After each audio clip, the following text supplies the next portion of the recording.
Hello, ladies and gentlemen, and in particular Europeans. It is Wednesday, October 12th, 2011, and this is Day 9 Daily number 361, where we're looking at Stephano versus Kiwikaki from IPL 3. Ba-da-ba-ba-ba.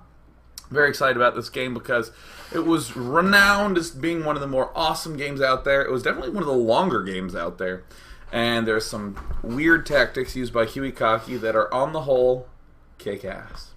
Now, many of you are probably wondering, why am I watching a daily live at 10 a.m.? And many of you on the archives are thinking, what is this weird daily that's been uploaded before midnight?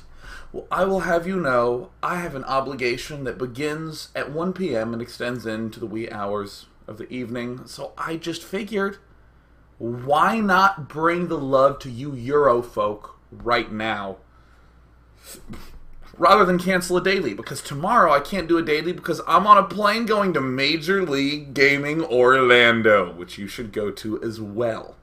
And Fun Day Monday will not be happening on Monday because I will be flying back. It will be happening on Tuesday next week. We're going to have Fun Day Tuesday. Since there's a Thursday, a Sunday, and a Monday with no daily, we're doing an early morning Wednesday because we have commitment. The unfortunate truth, though, is that I will end up having to go right near 11, so I actually have a timer to make sure that these segments are like exactly 18 minutes each. Which brings me to an interesting topic of discussion that I love talking about, right? This wasn't just Sean's personal venting upsetness time. It was actually me setting up an interesting concept. Let me just get down and intimate with you. So, in the theory of game design, it's one of the fundamental ideas is that you're designing a second order problem. You don't design the gameplay. You design a series of rules that you think will create gameplay. Like, for instance, if I write a book, I write the sentence, and what you read is the sentence. It's first order. It's right there, right? But in a game, it might not be the way exactly that you envisioned the gameplay to go, but you can't adjust the gameplay, you can only adjust the rules. So there's this very interesting paradox that comes up in the theory of game design, which is that by imposing rules, you actually create play, right? That actually is kind of a seemingly interesting thing, right? Like, for instance, if I have a chessboard, or actually, I should say, it seems like if I put more rules and more limits and more constraints, that would somehow limit me, right? That's the sort of general feeling of things. But for instance, if I have a chessboard, and imagine all the chess pieces laid out on it, without any rules, you can't really do much, right? I can just say, hey, here's a chessboard. Do with it whatever you want. You have complete freedom to do whatever you want. It's kind of hard to actually figure out exactly the best way to have fun with that. But suddenly when I create all these rules of a pawn moves specifically like this, a knight moves like this, there's the en passant, and blah, blah, blah, blah, blah. I create all these rules, and now there's so many interesting decisions to make that I can actually flourish in that environment. So kind of what I'm doing right now is that whole concept of constraining myself on this daily, trying to make sure that I do it within 18 minutes for each segment, because, well, I have the one goal of trying to make sure that I can actually leave on time, but you should do this in your gameplay as well. This is something that actually is one of the hallmarks of good experimental players, the ones who impose arbitrary constraints on themselves. I will just open really fast Cloak Banshee for the next 10 games. Doesn't matter what the matchup is. Just Cloak Banshees every single time. And let's see what happens. Or once I get to 3 base, I'm going to go 3 Starport Raven. They just put this arbitrary constraint. That's kind of like what Fun Day Monday is, saying something like, all right, Protoss players, do not build any stalkers at all. Weirdly, that constraint helps inspire creativity, so I would like you to feel inspired as well. Now, Kiwikaki, who's one of the players we're going to be looking at today, does quite a good bit of this. There we go. Kiwikaki very regularly is just all about taking himself the fastest third humanly possible in this matchup. He goes nuts to take a fast third. He's really, really, really adamant about it. And he's very good at it. And on some maps it can be harder, on some maps it can be easier, but notice how, just by saying that, You suddenly have direction. There's suddenly somewhere to go at any point in time in your gameplay. We have Stephano down here, who's just a really big badass. The biggest badass known to man. And he's all shy, and he has the power of his giant, awesome hair. So, this game is actually 55 minutes long. So, as we peruse through this game, we want to note not too much of the ultra-fine details as we're going along, because, you know, we obviously have to get through the game. Stephano, one of his biggest strengths is that he's just always spot on with the larva injects. Super ultra spot on with det injecting. I don't think there's anything particularly too noteworthy for this immediate time being, but let's go ahead and speed up to whenever Kiwikaki decides to become like a giant, huge, kick-ass badass. This is a situation that always kind of wounds my soul a little bit. When this ends up happening, where we have 2 photon cannons that have to be built in order to cover our expansion properly. Anytime we're doing something like this, I don't want you to just think of it as I'm taking a hit for the team. Kiwikaki is not going to do what I'm about to say, but let's just throw it out as an example. If I built 2 cannons just so I'm covered from any sort of ling run-bys, then in general, I'm more defended by ground for the time being. So, doing something like going 2 Stargate Phoenix as an opening is a lot more reasonable of an opening, because I already have these cannons up. Just so you know, it's important not to think of this as derp, derp, derp, I'm at a total disadvantage. I need this many cannons to defend myself anyways. Or for instance saying, oh god, I need these 2 gateways to wall myself in anyways, so I'm going to go ahead and apply pressure to my opponent right off the bat. So actually going to see Kiwikaki not exactly rush to get his gas geysers up, as is pretty typical at this point in time. We actually generally have our geysers up by 18. But no, Kiwikaki will end up getting out his zealots quite early. Stephano we're not actually going to focus on too much. We want to come back and just note that he's doing some expanding type things. He's getting ready to take this expansion. Cool. But Kiwikaki's going to be building zealots. And this is one thing that I think is absolutely brilliant about Kiwikaki. Okay, so first of all, what did I do in this whole discussion about these cannons? I said don't think of it as taking a hit for the team. Think of it as identifying an advantage you get from something that you were kind of forced to do. We have to build 2 cannons, therefore we're defended by grounds, therefore doing some sort of big tech play seems good. Oh rats, I have to build 2 gateways, so that way I can have a complete wall off at my front like this. Well hey, no big deal, because I'm going to use my 2 gateways to take down these destructible rocks really early, and that's going to give me the opportunity to get a fast third. Kinda cool, eh? Kinda freaking cool. Now, in this matchup, Zergs have been kind of used to the idea of Protosses always getting a fast cybernetics core. But we're seeing players like Elfie. We did a daily on Elfie versus Idra last week where that exact thing happened, 2-gate Zealot, right at the opening. And now look at this, Kiwikaki, as he moves out, is just going to take an unbelievably, ridiculously fast third. Look at how stupid... That is stupid. And I don't mean stupid bad, I mean stupid good! Right, that's so good, that's great. I love this. I love this here maneuver. And of course this will throw off a lot of players. And keep in mind, this attack is great. Might work, might not work.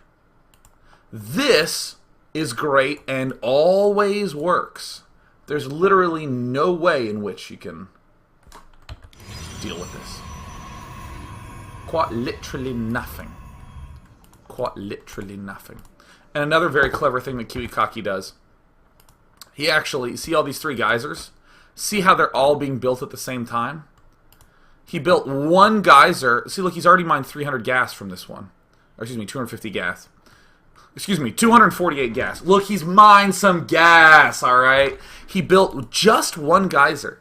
Again, you're noticing the patterns that Protosses normally fall into. After they early expand, they build both these geysers at the same time, and that's what they work from. No, Kiwikaki getting a single geyser, working from that. This allows him to get his cybernetics core up, allows him to begin getting some sentries up, but does not commit him to doing some sort of huge general ground type stuff. So I actually think that this was a slight misplay. He definitely killed it off, and that's great. I think that he should have had just 2 Zealots whacking away. I think he could have killed a lot more Zerglings in that regard. There was one moment that I didn't end up looking at right as it ended up occurring, and that's this one expansion that Kiwikaki planted down. These are the things that you kind of always have to be a little bit concerned about, is this sort of thing. Having, you know, the Nexus runaround obviously is not so good. But if you, again, plant yourself as this goal of, I will get a 3rd base up as fast as humanly possible, even though you might have to cancel here, you can still end up having a fairly quick recovery, because you have a direction to it. And Stephano botches that a little bit. So very impressive by Stephano that despite the fact that this push ended up happening and killing this off, he still has his layer up, still getting the +1, still getting the roach speed, getting the Hydralisk Den up. All's looking quite good. And in the camp of our good friend rgn.Kiwikaki, just getting himself a very, very large amount of gateway units.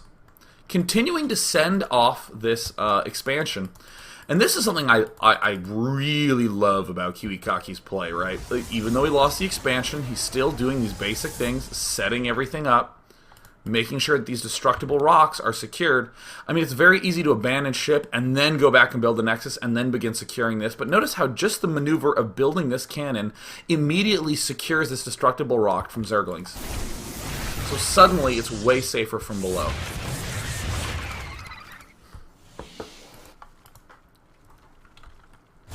Good stuff, good stuff, good stuff.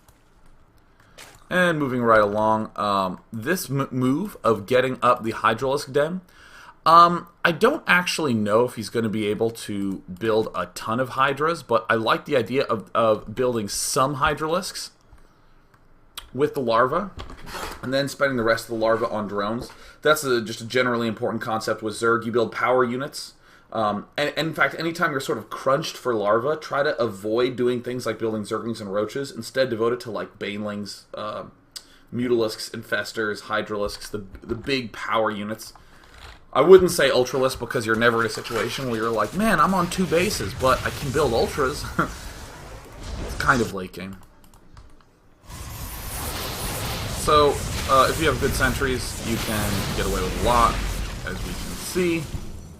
And I want you to just sort of notice a couple of these shapes that Kiwikaki does. See these 3 pylons here? I kind of want to not select them just because it will make my whole screen blue. But I want you to just look at these 3 pylons here. I want you to notice that this push happened and he was able to force field. And of course I want you to notice that the 3rd is up. Alright, so how did we end up opening this daily with this idea of that constraining inspires creativity? Same thing in StarCraft 2. If you just say, I'm gonna early expand here every time, well now look at this. Maybe in one game you'll have a problem where Lings kept running by. So because you know you are always going to be having a 3rd, we have this problem-solving element that's really cool. In a lot of circumstances, these types of pylon placements are not just Kiwikaki sitting down, thinking it through, and coming up with all his contingency plans and executing them.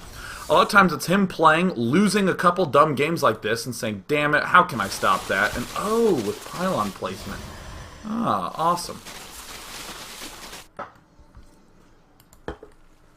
And of course, I want you to notice the multi-step pressure that's actually happening here. This ended up doing nothing, right? This was just dry and rote. And some stuff ended up getting killed off here. That's pretty straightforward.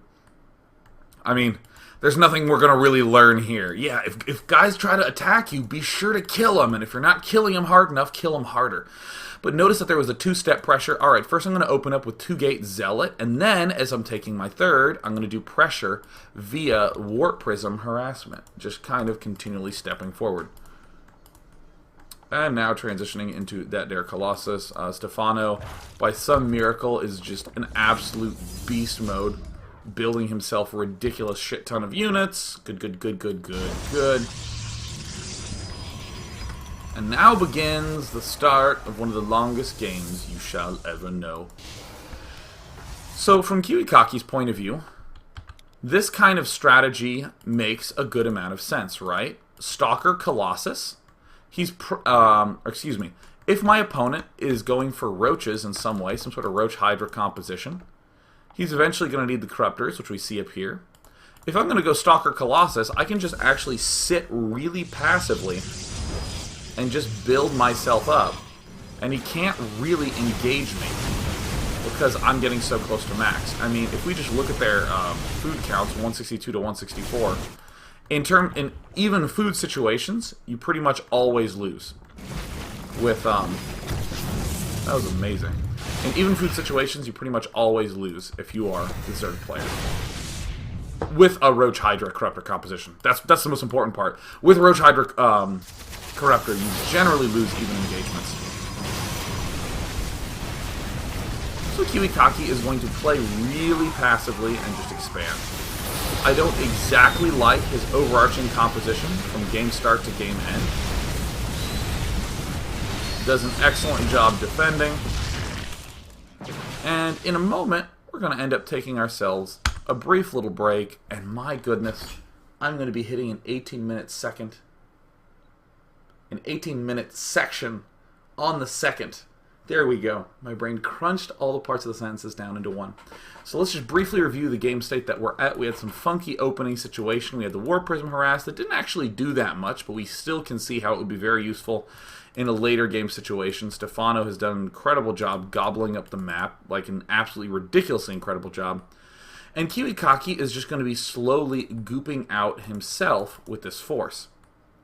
He got himself a good setup. We're going to take a look at Kiwikaki's building setup. When we come back after the break, we're going to talk a little bit about what his mid-game goals should be.